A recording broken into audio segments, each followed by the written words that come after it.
Market Prospects, delivering timely information and education to prairie farmers for over 30 years. Market Prospects is brought to you by the University of Saskatchewan's Department of Agricultural and Resource Economics and these sponsors. Log on to marketprospects.usask.ca to view past programs and for information on upcoming programs.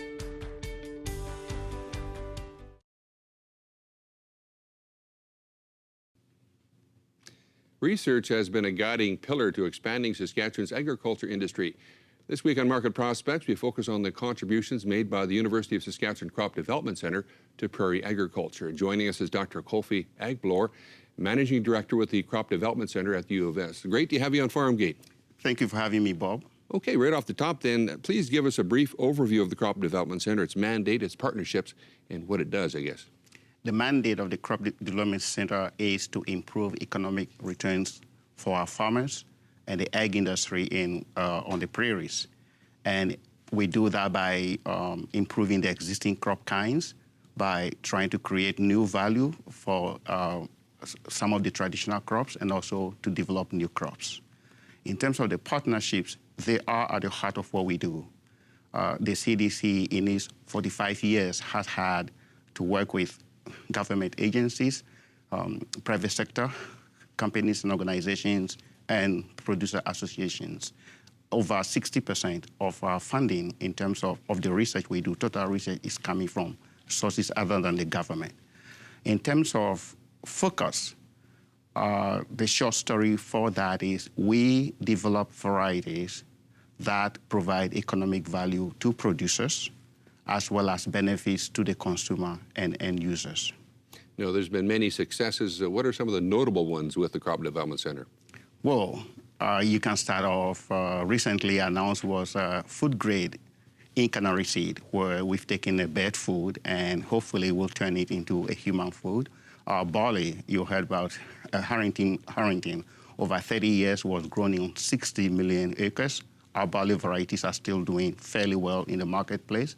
Pulses, you cannot talk about the pulse industry in Western Canada without the CDC, from layered nesting to what we have today when pulse acres reach almost 10 million acres on the prairies this year.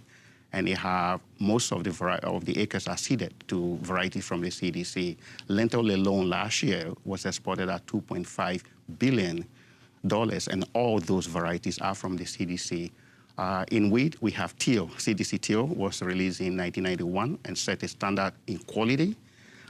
In oats, we released Derby in '88, and it's still grown on the prairies, and we have a lot of oat varieties that are doing well. Flax, of course, was dedicated for our province from Vimy and CDC Bethune, which both of those were responsible for a threefold increase. And so we've done a lot in almost all the classes of our crops, and you find them on acres in the farmers' fields. So what promising research is underway right now, and what we might envision in the future on this then? A lot. We got a forage breeder in 2014 in the CDC, and so he is working on some of the forage crops, alfalfa and sunflower, and a lot of grasses. So hopefully our ranchers will be happy with the outcome in a few years. We are working on genomic still, sequencing wheat and lentil genomes and developing markers so we can make improvements in our breeding efficiency. We are looking at agronomy, which people think don't know that we do at the CDC in terms of the timing for fungicide application in Durham to control the fusarium head blight. When you couple that with rotations and some of the cultivars that are around, we think we should be able to mitigate the impact of the disease. We are looking at aphanomyces in peas and lentils. It's a recent hit on those two crops that are important. We are also looking at improving nutrition in seed. And so peas today, some of the varieties we are coming up with will be twice as much in iron. And also we are doing a large-scale feeding trial in Bangladesh to see iron uptake from Saskatchewan lentils. One of the newer areas we're looking at is developing soybean varieties that are short-season, high-yielding, adapted for our province. On chickpea, you should be seeing varieties that are resistant to IMI soon in the marketplace. Well, there's lots of successes there and more to come in the future, I'm sure. Thank you very much for coming on Farmgate. And thank you for having me, Bob. Okay, we'll take a break again. We're back in 2 minutes. Please stay with us.